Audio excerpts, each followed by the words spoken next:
Hello everyone, आप सभी का स्वागत है आपके इस YouTube channel study Phule IAS में। आज हम बात करने जा रहे हैं कॉन्स्टिट्यूशन एट वर्क के चैप्टर 2 की। फिर से हमारा जो प्रोसीजर रहेगा, हमारा जो तरीका रहेगा वो यही रहेगा। सबसे पहले आज हम देखेंगे एक ओवरव्यू। चैप्टर का नाम है rights in the Indian constitution. अभी तक हम बात कर रहे थे कॉन्स्टिट्यूशन हमें राइट्स देता है, रिस्पॉन्सिबिलिटीज़ देता है, गवर्नमेंट को इंस्ट्रक्शंस देता है, गवर्नमेंट को पावर देता है डिसीजन मेकिंग की, हमारे राइट्स पर लिमिटेशंस लगाता है। आज हम उन्हीं राइट्स के बारे में थोड़ा सा डिटेल में जानेंगे। जैसा कि ये टॉपिक है rights in the Indian constitution, तो आज हम बात करने वाले हैं इंडियन कॉन्स्टिट्यूशन में जो भी राइट्स मेंशन्ड हैं, फंडामेंटल राइट्स जो मेंशन्ड हैं उनके बारे में। अब ये जो राइट्स हैं जो कि इंडियन कॉन्स्टिट्यूशन ने हमें दिए हैं, हमें प्रोवाइड किए हैं, इनको बैकबोन ऑफ द डेमोक्रेसी के नाम से भी जानते हैं। इन्हें हम बैकबोन ऑफ द डेमोक्रेसी बोलते हैं। बैकबोन का मतलब क्या होता है? आपका जो बैकबोन होता है, जो रीढ़ की हड्डी होती है, वो क्या होती है, क्या काम होता है उसका? उसका काम होता है आपके बॉडी पोस्चर को सही रखना। मान लीजिए, इमेजिन कीजिए एक ऐसी बॉडी जिसमें बैकबोन ही ना हो, तो क्या वो बॉडी सीधी खड़ी हो पाएगी? क्या उसका पोस्चर मेंटेन रहेगा? वो स्टैंड ही नहीं हो पाएगा। वो उसकी जो पोजीशन है वो डिफॉर्म हो जाएगी, वो अपने फॉर्म में रह ही नहीं पाएगी। तो किसी भी बॉडी को अपने एक फॉर्म में रखने के लिए, ताकि वो अच्छे से फंक्शंस को परफॉर्म करे, बैकबोन बहुत इंपॉर्टेंट होती है। सेम इसी तरीके से ये जो इंडियन कॉन्स्टिट्यूशन है, हमारी जो गवर्नमेंट है, हमारा जो नेशन है, ये एक बॉडी है। इसको अच्छी तरीके से फंक्शनिंग करने के लिए इसकी भी एक बैकबोन है। वो क्या है? राइट्स। फंडामेंटल राइट्स को बैकबोन ऑफ द डेमोक्रेसी बोला जाता है, क्योंकि we are a democratic country. Democratic country क्या होती है? हम पहले भी बात कर चुके हैं। एक ऐसी कंट्री जहाँ पे जो गवर्नमेंट रिप्रेजेंटेटिव्स होते हैं उनको वहाँ के लोगों के द्वारा चुना जाता है, यानी कि गवर्नमेंट को चुनने की पावर वहाँ के लोगों के पास होती है। इनडायरेक्टली हम बोल सकते हैं कि लोग ही जो गवर्नमेंट है वो चला रहे हैं, उसको कंट्रोल कर रहे हैं। हम अपने रिप्रेजेंटेटिव्स को भेजते हैं, हमारे बिहाफ पे वो फैसले लेते हैं और कानून बनाते हैं। इसलिए किसी भी डेमोक्रेसी को, एक अच्छी डेमोक्रेसी को चलने के लिए फंडामेंटल राइट्स की बहुत ज़्यादा ज़रूरत होती है, क्योंकि यहाँ पर पावर हमने लोगों के हाथ में दिया है।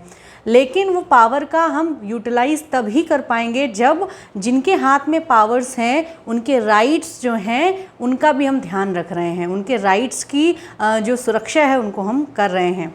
तो हमारे लोगों को फंडामेंटल राइट्स के रूप में एक जो गिफ्ट बोले इंडियन कॉन्स्टिट्यूशन का, वो है, उसे डेमोक्रेसी की बैकबोन बोला जाता है। वहीं से ही एक डेमोक्रेसी अच्छी तरीके से फंक्शन करती है। जब लोगों के पास अपने राइट्स होंगे, अधिकार होंगे, वो अपनी फ्रीडम इंजॉय कर पाएंगे, वो इक्वालिटी इंजॉय कर पाएंगे, वो लिबर्टी इंजॉय कर पाएंगे। उसी केस में वो एक अच्छी गवर्नमेंट का चुनाव भी कर पाएंगे। इसलिए हम इसे बोलते हैं बैकबोन ऑफ डेमोक्रेसी। हमारे एक बहुत बड़े, बहुत अच्छे लीडर रहे हैं, वो हैं डॉक्टर अंबेडकर।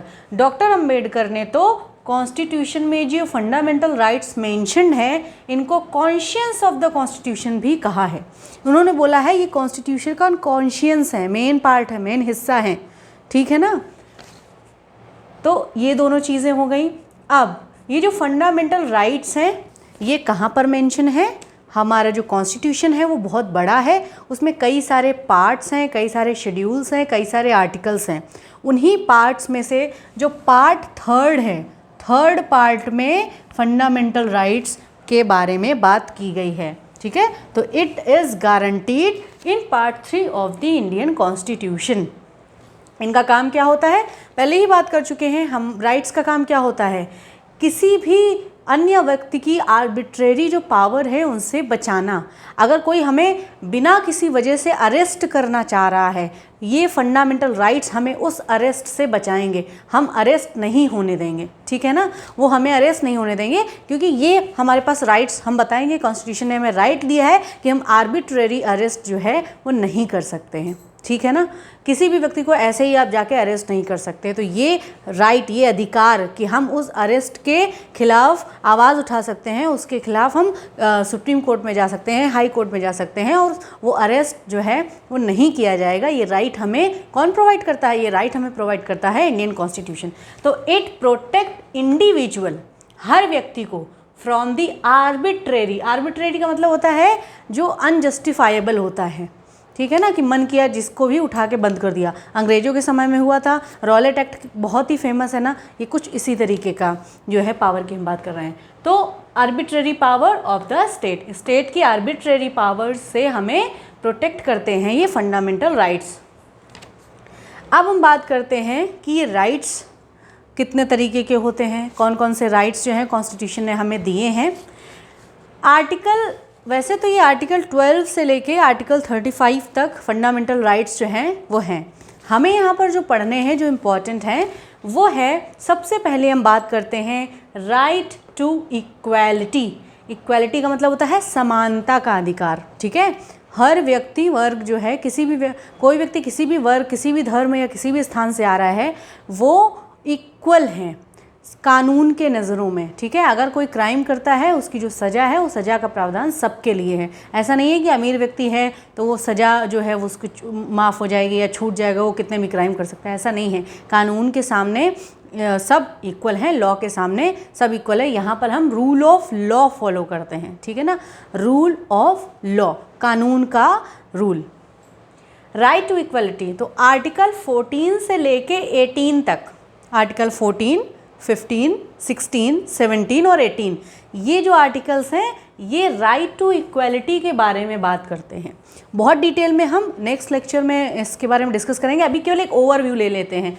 एक बार आपको सारे राइट्स का आइडिया हो जाएगा, उसके बाद आपको ये चीज़ें याद रहेंगी कि हम किस आर्टिकल की बात कर रहे हैं, किस राइट की बात कर रहे हैं और क्यों कर रहे हैं। तो जब भी हम कुछ केस स्टडीज़ इससे रिलेटेड पढ़ेंगे जो बुक में मेंशन है, केस स्टडीज़ के थ्रू बुक्स में, जो बुक है हमारी कॉन्स्टिट्यूशन एट वर्क, उसमें बहुत अच्छे से समझाया गया था। सबसे पहले हम ये जान लेते हैं कि कौन कौन से राइट्स हैं, कौन कौन से आर्टिकल हैं, किस किस राइट के बारे में हमें बताते हैं, ठीक है।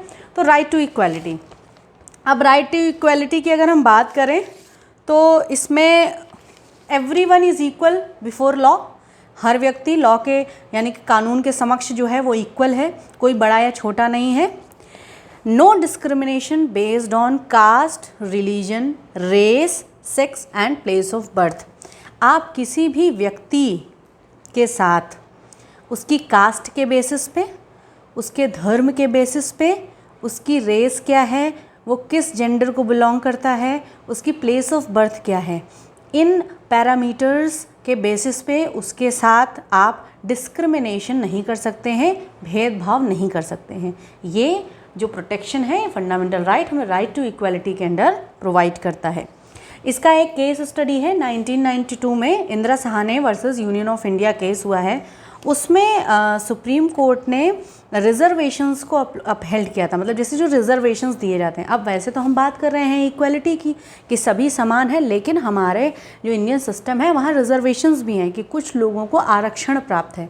जैसे कोई कंपटीशन है, उसमें एक पर्टिकुलर जो परसेंटेज है वो आरक्षित रहता है कुछ पर्टिकुलर व्यक्तियों के लिए, कुछ एक ग्रुप के लिए वो आरक्षित रहता है। तो यहाँ पर हम क्वेश्चन कर सकते हैं कि भाई हमें तो जो कॉन्स्टिट्यूशन है उसने तो इक्वालिटी प्रोवाइड की है, हम कैसे एक से एग्ज़ाम के लिए अलग अलग वर्ग के लोगों को अलग अलग पैरामीटर्स के हिसाब से हम उनको जज करेंगे। पैरामीटर सबके सेम होने चाहिए, सब इक्वल होने चाहिए।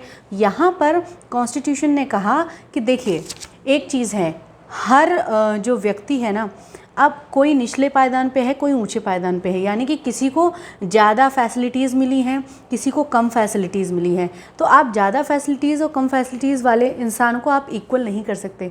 इक्वल करने के लिए जो कम फैसिलिटी वाला इंसान है ना, उसको कुछ ना कुछ हमें एड ऑन कुछ देना पड़ेगा, कुछ करना पड़ेगा उसके लिए, ठीक है ना, ताकि वो जो जिसके पास ज़्यादा फैसिलिटीज़ हैं, जो ऑलरेडी बहुत प्रोग्रेस कर चुका है, उसके साथ में आ सके।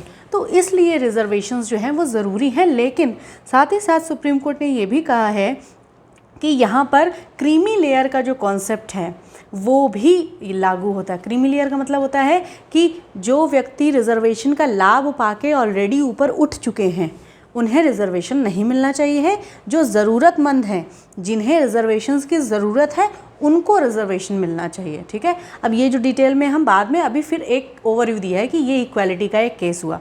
ठीक है, तो यहाँ पर भी सुप्रीम कोर्ट ने एक इंटरप्रिटेशन जो है वो राइट टू इक्वालिटी के बारे में दिया है। अब देखिएगा, सुप्रीम कोर्ट जो है वो अलग अलग टाइम पे अलग अलग इंटरप्रिटेशंस देकर जो हमारे राइट हैं, फंडामेंटल राइट्स हैं, उनकी डेफिनेशन को और एक्सपैंड करता जा रहा है। बहुत सारे केसेस आए हैं जिससे बहुत सारी डेफिनेशंस अलग अलग निकली हैं, जिससे हमारे जो फंडामेंटल राइट्स का दायरा है कि अगर एक एग्जांपल लेके राइट टू लाइफ की बात करें तो राइट टू लाइफ क्या है, इसकी डेफिनेशन और बढ़ गई है। ठीक है, आगे हम इसके बारे में डिस्कस करेंगे। तो ये हो गया राइट टू इक्वालिटी। आर्टिकल 14 से लेके 18 तक हम बात करेंगे राइट टू इक्वालिटी की। नेक्स्ट राइट जो फंडामेंटल राइट कॉन्स्टिट्यूशन हमें प्रोवाइड करता है वो है राइट टू फ्रीडम, स्वतंत्रता का अधिकार। अब किस प्रकार की स्वतंत्रता की बात कर रहे हैं? स्वतंत्रता एक्सप्रेशंस की, स्वतंत्रता स्पीच की, एसोसिएशन की, कहीं रहने की, कोई बिजनेस शुरू करने की, कोई एसोसिएशन बनाने की, ये स्वतंत्रता हमें दी है कॉन्स्टिट्यूशन ने। तो ये क्या इंक्लूड करता है? It includes freedom of speech, expression, assembly, movement, residence and profession. आप बोलने की स्वतंत्रता है, आप अपने विचारों को व्यक्त कर सकते हैं। अब यहाँ भी लिमिटेशन की बात करेंगे। आपको अधिकार दिया गया है कि आप अपने विचारों को स्वतंत्र तरीके से व्यक्त कर सकते हैं, लेकिन एक लिमिटेशन ये है कि आपके जो भी आपकी स्पीच है ऐसी नहीं होनी चाहिए जो हेट्रेड फैलाए, जो घृणा फैलाए, जो दो अलग अलग वर्गों के बीच में, गुटों के बीच में लड़ाई करा दे। ठीक है ना, तो हम हेट स्पीच को प्रमोट बिल्कुल भी नहीं करते हैं, ये लिमिटेशन है। अगर आप उस तरीके की कोई स्पीच देते हैं तो आपके खिलाफ कार्यवाही की जाएगी। तो ये भी आपको समझना है कि हमें राइट्स के साथ साथ उन राइट्स का दुरुपयोग ना हो, कुछ लिमिटेशंस भी कॉन्स्टिट्यूशन देता है। ठीक है, अब अगर आप गवर्नमेंट को पीसफुली क्रिटिसाइज़ कर रहे हैं, उनकी पॉलिसीज़ को, सीधी सी बात है सारी चीज़ें सबको पसंद नहीं आती हैं, तो अगर आपको लगता है कि गवर्नमेंट कुछ गलत कर रही है, आप उसे पीसफुली, शांतिपूर्वक आप उसको क्रिटिसाइज़ कर रहे हैं, तो आपके ऊपर कोई एक्शन नहीं होगा। लेकिन अगर आप दंगे फसाद करेंगे, आप लड़ाइयाँ करेंगे, आप नुकसान पहुँचाएंगे पब्लिक ऑर्डर को, मोरालिटी को और सिक्योरिटी ऑफ स्टेट को, तो आपके खिलाफ कार्रवाई होगी। तब आप ये नहीं कह सकते कि ये हमारा फ्रीडम ऑफ स्पीच, एक्सप्रेशन है, इसे हमें नहीं छीना जा सकता। लिमिटेशन है, सब में लिमिटेशन है। हर चीज़ का अपना एक दायरा होता है, राइट्स का भी अपना एक दायरा है। अपने दायरे में रह के अगर अपने अधिकारों का आप यूज़ करेंगे तो आपके खिलाफ कोई एक्शन नहीं होगा, आपके राइट्स को प्रोटेक्ट किया जाएगा। लेकिन अगर अपने अधिकारों से, अपने लिमिटेशन से बाहर जाके अगर आप कुछ करते हैं तो आपके खिलाफ कार्यवाही होगी। ठीक है ना। नेक्स्ट हम बात करेंगे अब राइट टू फ्रीडम कहाँ से? आर्टिकल 19, 20, 21 और 22, ये 4 आर्टिकल्स हैं जो हमें राइट टू फ्रीडम के बारे में बताते हैं। ये चारों आर्टिकल्स अलग अलग तरीके की फ्रीडम जो है बताते हैं कि आपको, हमको कौन कौन सी फ्रीडम जो है वो मिली हुई हैं। नेक्स्ट है राइट अगेंस्ट एक्सप्लॉयटेशन। एक्सप्लॉयटेशन जो है उसे रोकना भी हमारी जिम्मेदारी है। तो यदि किसी व्यक्ति का एक्सप्लॉयटेशन होता है, कैसे होता है? फोर्स्ड लेबर के थ्रू, ठीक है, ह्यूमन ट्रैफिकिंग के थ्रू। ह्यूमन ट्रैफिकिंग जानते हैं ना, जैसे हम मार्केट जाते हैं, वहाँ पर सामान हम खरीदते हैं, वैसे ही लोगों को, ह्यूमन बीइंग को खरीदा और बेचा जाता है, इसको बोलते हैं ह्यूमन ट्रैफिकिंग। ठीक है, तो ह्यूमन ट्रैफिकिंग को रोकने के लिए तो ये हमारे पास अधिकार है। अगर कोई ह्यूमन ट्रैफिकिंग में फंसा हुआ है तो ये स्टेट की जिम्मेदारी है कि वो उसको वहाँ से छुड़ा कर लाएगी, क्योंकि हमारे स्टेट की ये जिम्मेदारी है कि वो अपने नागरिकों की रक्षा करेगी अगेंस्ट एक्सप्लॉयटेशन। ठीक है, ह्यूमन ट्रैफिकिंग हुआ, फोर्स्ड लेबर हुआ, चाइल्ड लेबर हुआ। इसका एक एग्जांपल से हम समझते हैं कि 14 साल से कम उम्र के बच्चों को यदि फैक्ट्री में एम्प्लॉयमेंट दिया जाता है तो उसके खिलाफ कार्रवाई होती है। यानी कि आप किसी भी फैक्ट्री में 14 साल के से कम उम्र के बच्चों को फैक्ट्री में एम्प्लॉयमेंट नहीं दे सकते, क्योंकि ये उनका ये जो पीरियड है, पहली बात तो इस एज से कम जो बच्चे होते हैं वो मासूम होते हैं, डेलिकेट होते हैं, और वो एज होती है उनकी पढ़ने की, एक्सप्लोर करने की, तो वो उनका अधिकार है। राइट टू एजुकेशन उनका अधिकार है, इसलिए उनको आप फोर्स लेबर या फैक्ट्री में आप एम्प्लॉयमेंट नहीं कर सकते। ठीक है, तो ये एक एग्जाम्पल हो गया इसका। अब राइट अगेंस्ट एक्सप्लॉयटेशन आर्टिकल 23 और 24 2 आर्टिकल्स हैं जो राइट अगेंस्ट एक्सप्लॉयटेशन के बारे में बात करते हैं, ठीक है। नेक्स्ट है आपका 25 से लेके 28, 25, 26, 27, 28, ये 4 आर्टिकल्स हैं। अब ये दे रहे हैं right to freedom of religion. ये तो हम सभी जानते हैं कि India as a diverse country, हमारे देश में अलग अलग धर्म के लोग रहते हैं, अलग अलग संप्रदायों के लोग रहते हैं, अलग अलग विश्वास के लोग रहते हैं। तो हर व्यक्ति को उसके रिलीजन को फॉलो करने के फ्रीडम जो है वो कॉन्स्टिट्यूशन प्रोवाइड करता है फंडामेंटल राइट्स के थ्रू। हमारे पास फंडामेंटल राइट है, right to freedom of religion, कि हम अपने रिलीजन को अपने हिसाब से फ्रीली प्रोफेस कर सकते हैं, प्रैक्टिस कर सकते हैं, प्रोपेगेट कर सकते हैं। लेकिन यहाँ पर भी लिमिटेशन है। लिमिटेशन ये है कि आप अपने धर्म को मान सकते हैं, आप फ्री हैं कि आप कोई धर्म को फॉलो करना चाहते हैं, आप फ्री हैं अगर आप किसी धर्म को फॉलो नहीं करना चाहते हैं, ये आपकी चॉइस है। ये कॉन्स्टिट्यूशन ने दिया है कि कोई भी व्यक्ति के ऊपर ये बिल्कुल भी कोई बंदिश नहीं है या कोई फोर्स नहीं है कि नहीं उसको पर्टिकुलर रिलीजन फॉलो करना पड़ेगा, नहीं। Everybody is free to choose his or her religion or not choose his or her religion. मतलब ज़रूरी नहीं है तुम्हें धर्म मानना ही। कोई व्यक्ति हैं जो किसी धर्म से बिलोंग नहीं करते हैं, उनकी किसी में आस्था नहीं होती, बहुत सारे ऐसे लोग हैं। तो आप धर्म माने ना माने, ये फ्रीडम कॉन्स्टिट्यूशन देता है। आप अपने धर्म का प्रचार प्रसार कर सकते हैं, ये फ्रीडम कॉन्स्टिट्यूशन देता है। लेकिन कोई भी चीज़ जो है वो फिर से लिमिटेशन के अंदर रहनी चाहिए। आप फोर्सफुली किसी का भी कन्वर्जन अपने रिलीजन में नहीं करा सकते। अपनी इच्छा से यदि कोई व्यक्ति किसी रिलीजन को फॉलो करना चाहता है कर सकता है, लेकिन किसी के दबाव में आके नहीं। फोर्सफुली कन्वर्जेंस जो है वो प्रोहिबिटेड है, ठीक है। ये लिमिटेशन कॉन्स्टिट्यूशन प्रोवाइड करता है रिलीजन जो राइट है, फ्रीडम ऑफ रिलीजन, उस केस में। नेक्स्ट जो है 29 और 30 आर्टिकल 29 और आर्टिकल 30 हमें प्रोवाइड करते हैं कल्चरल एंड एजुकेशनल राइट्स। अब ये कल्चरल राइट्स क्या होते हैं? These rights are given to the minorities. अब यहाँ पर याद रखिएगा, माइनॉरिटीज़ मतलब कि यहाँ पर केवल एक पर्टिकुलर ग्रुप की बात नहीं की है, यहाँ पर रिलीजियस माइनॉरिटी की बात नहीं की गई है, ठीक है।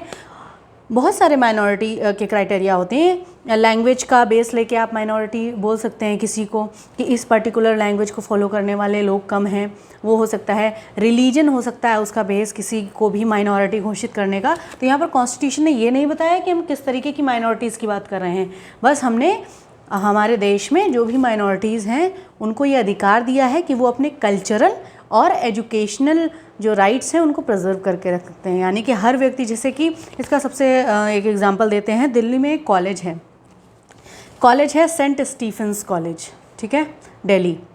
अब ये कॉलेज क्रिश्चियन जो है वो उनका कॉलेज है, तो ये अपने कॉलेज के सीट्स को रिज़र्व रखता है क्रिश्चियंस के लिए, जो क्रिश्चियन बच्चे हैं उनके एडमिशन के लिए। भाई वैसे तो हम बोल सकते हैं कि इक्वालिटी है, हर कोई एडमिशन ले सकता है किसी भी कॉलेज में, लेकिन क्योंकि ये माइनॉरिटी राइट के अंदर आता है, कल्चरल एंड एजुकेशनल राइट्स का यूज़ करके, आर्टिकल 30 का यूज़ करके, जो सेंट स्टीफन कॉलेज है दिल्ली का, वहाँ पे क्रिश्चियन बच्चों के लिए सीट्स रिज़र्व रहती हैं, ठीक है। तो ये हुआ आपका कल्चरल एंड एजुकेशनल राइट्स। अब यहाँ तक तो हमने बात की कि कॉन्स्टिट्यूशन ने हमें इतने सारे राइट्स दिए, ये दिया वो दिया। अब अच्छा एक चीज़ और, मान लीजिए ये राइट्स हमें कॉन्स्टिट्यूशन ने दिए हैं, लेकिन इन राइट्स का इम्प्लीमेंटेशन ना हो तो क्या इन राइट्स की कोई वैल्यू रह जाएगी, कोई मीनिंग रह जाएगी? लिखा तो बहुत कुछ है किताब में, लेकिन उसको मानोगे तभी उसका कुछ इफ़ेक्ट होगा। अगर उसको मानोगे ही नहीं, उसका इम्प्लीमेंटेशन ही नहीं करोगे तो वो बेकार है। कितना भी आप राइट्स दो, क्या आप 50 राइट्स दे दीजिए, लेकिन अगर वो इम्प्लीमेंटेशन में नहीं आएंगे तो उनका कोई मतलब नहीं है। अभी इसी इम्प्लीमेंटेशन ऑफ राइट्स के केस स्टडी भी हम स्टडी करेंगे अपने नेक्स्ट लेक्चर में। आज हम बात कर लेते हैं सबसे इम्पॉर्टेंट जो आर्टिकल है उसकी। ये है आर्टिकल 32।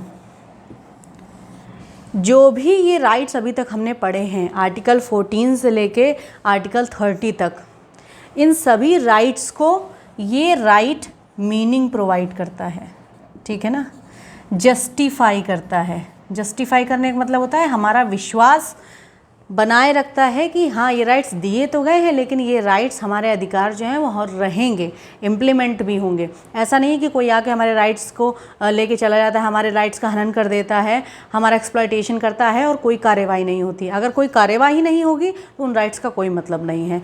तो ये प्रॉमिस कॉन्स्टिट्यूशन किस आर्टिकल के थ्रू कराता है? आर्टिकल 32। ये आर्टिकल 32 हमें प्रॉमिस करता है कि अगर हमारे फंडामेंटल राइट्स जो हैं उनका हनन होता है तो हम डायरेक्टली सुप्रीम कोर्ट और हाई कोर्ट में जा सकते हैं और वहाँ से हमारे राइट्स को प्रोटेक्शन मिलेगा सुप्रीम कोर्ट और हाई कोर्ट के थ्रू, ठीक है ना। इसलिए इस आर्टिकल को heart and soul of the constitution भी बोलते हैं। ये जान है। जान क्यों है? हमारा हार्ट का काम क्या होता है? Heart and soul. हमारी पूरी बॉडी कितनी भी अच्छी हो, कुछ भी हो, लेकिन अगर एक बार दिल काम करना बंद कर दे तो क्या हम जीवित रह पाएंगे? क्या हम चल पाएंगे? बेकार है बॉडी वो। कुछ टाइम के बाद तो फिर उससे स्मेल भी आने लगती है। तो हम तभी तक अच्छी तरीके से काम कर रहे हैं जब तक कि हमारा हार्ट जो है, हमारा सोल जो है वो अच्छी तरीके से फंक्शनिंग कर रहा है। सेम इसी तरीके से जब तक ये आर्टिकल 32 अच्छी तरीके से इम्प्लीमेंट हो रहा है तभी ये बाकी सारे आर्टिकल्स, बाकी सारे राइट्स का मतलब है। अगर हमारा हार्ट ही काम करना बंद कर दे तो क्या हमारे इस पूरे शरीर का कोई मतलब है? कोई मतलब नहीं है, बेकार है, डेड बॉडी बन के रह जाता है। लेकिन अगर ये अच्छे से फंक्शन कर रहा है तो we are a living body, ठीक है, हम कुछ भी कर सकते हैं। तो ये आर्टिकल, इसीलिए इस आर्टिकल 32 को heart and soul of the constitution भी बोला जाता है। अब ऐसा क्या लिखा है इस आर्टिकल में? तो ये आर्टिकल है, इसका जो मेन हेडिंग है उसको पढ़ के ही आपको समझ आएगा ये आर्टिकल क्या देता है हमें। राइट प्रोवाइड करता है टू कॉन्स्टिट्यूशनल रेमेडी। हमें कॉन्स्टिट्यूशनल रेमेडीज़ का राइट है कि यदि हमारे कॉन्स्टिट्यूशनल रेमेडीज़ का मतलब क्या होता है? अगर हमारे जो भी अधिकार फंडामेंटल राइट्स में हमें दिए गए हैं उनका हनन होता है तो हम डायरेक्टली सुप्रीम कोर्ट को अप्रोच कर सकते हैं और हाई कोर्ट को अप्रोच कर सकते हैं, हमारे राइट्स को प्रोटेक्शन मिलेगा, ठीक है। अब जुडिशरी का क्या रोल है?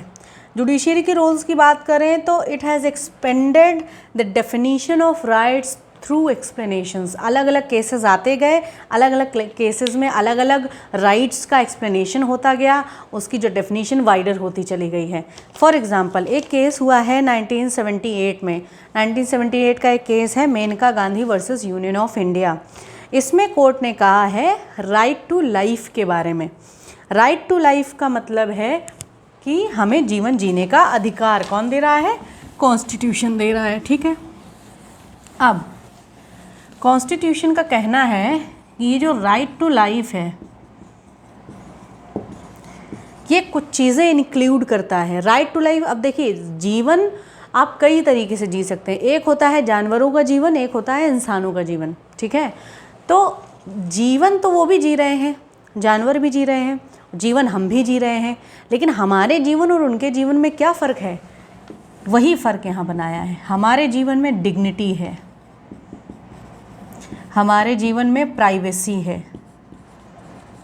और हमारे जीवन में पर्सनल लिबर्टी है। सुप्रीम कोर्ट का कहना है कि केवल सांसें लेना ही राइट टू लाइफ नहीं है, ठीक है ना। राइट टू लाइफ, यदि हम किसी को जीवन जीने का अधिकार दे रहे हैं इसका मतलब है हम उसे डिग्निटी के साथ जीने का अधिकार दे रहे हैं, सम्मान के साथ जीने का अधिकार दे रहे हैं, उसकी प्राइवेसी को हम मेंटेन कर रहे हैं, उसकी पर्सनल लिबर्टी का हम ध्यान दे रहे हैं। ये सारी चीज़ें मिलके जब हम सही तरीके से इम्प्लीमेंट कर रहे हैं तब हम उसको लाइफ बोल रहे हैं, जीवन बोल रहे हैं। जीवन का मतलब केवल सांसें चलना नहीं होता है, जीवन के अंदर बहुत सारी चीज़ें होती हैं, डिग्निटी, प्राइवेसी, पर्सनल लिबर्टी, बहुत सारी चीज़ें होती हैं, ठीक है। तो ये डेफिनीशन किसने दी है? सुप्रीम कोर्ट ने। तो इसी तरीके से बहुत सारे राइट्स की अलग अलग डेफिनीशन जो है supreme court time to time देते आया है, जिससे राइट्स का जो दायरा है वो और भी बढ़ गया है, ठीक है। रिस्ट्रिक्शंस की तो हम बात कर ही चुके हैं, राइट्स की कि कुछ लिमिटेशंस है, कुछ रिस्ट्रिक्शंस हैं। अब ये रिस्ट्रिक्शंस कैसी होनी चाहिए?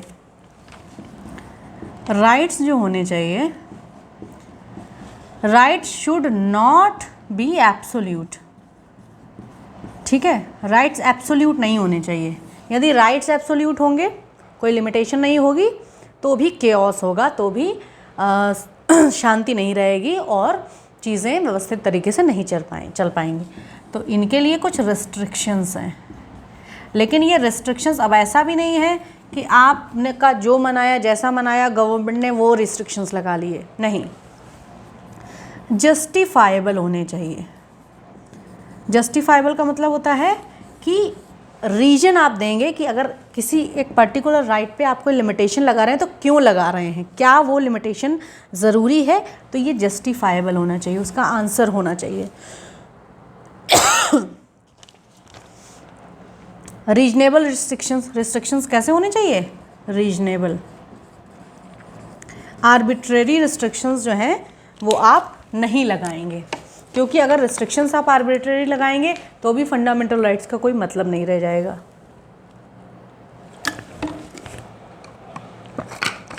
आई होप कि यहाँ तक आपको समझ में आ गया होगा। अब ये जो रिस्ट्रिक्शंस होने चाहिए, इनको हम कैसे डिफाइन करेंगे। यदि फंडामेंटल राइट पब्लिक ऑर्डर को बिगाड़ते हैं, ठीक है ना,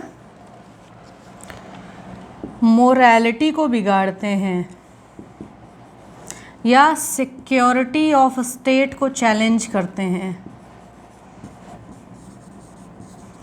अगर राइट्स जो हैं वो पब्लिक ऑर्डर को बिगाड़ रहे हैं, मोरालिटी को बिगाड़ रहे हैं, या सिक्योरिटी ऑफ स्टेट के सिक्योरिटी पे क्वेश्चन खड़ा कर रहे हैं, तब उन राइट्स पे हम रिस्ट्रिक्शंस लगाएंगे। वो रिस्ट्रिक्शंस पब्लिक ऑर्डर को सही करने के लिए, मोरालिटी को मेंटेन करने के लिए और स्टेट की सिक्योरिटी को मेंटेन करने के लिए वो लिमिटेशंस होंगे, तो वो जस्टिफाइबल एंड रीजनेबल जो होंगे वो लिमिटेशंस होंगे। एग्जाम्पल की हम पहले बात कर चुके हैं। अगर हम बात करें फ्रीडम ऑफ स्पीच की, तो हम फ्री हैं, बट हम हेट्रेड फैलाने के लिए फ्री नहीं हैं, ठीक है ना। अब बात करते हैं डीपीएसपी और फंडामेंटल राइट्स के बीच के रिलेशन की, ठीक है। हम पहले भी बात कर चुके हैं, जो डीपीएसपी हैं वो केवल डायरेक्टिव्स हैं गवर्नमेंट के लिए, ताकि वो एक वेलफेयर स्टेट बना पाए, वेलफेयर स्टेट बन पाए, ठीक है। फंडामेंटल जो राइट्स हैं आपके, वो आपके प्रिविलेजेस हैं, इनको हम प्रिविलेजेस बोलेंगे, जो कॉन्स्टिट्यूशन हमें देता है, ठीक है। ये अगर आपके फंडामेंटल राइट्स फॉलो नहीं हो रहे हैं तो आप इनके खिलाफ कोर्ट में जा सकते हैं, यानी कि ये आपके इन्फोर्सिएबल हैं बाय लॉ।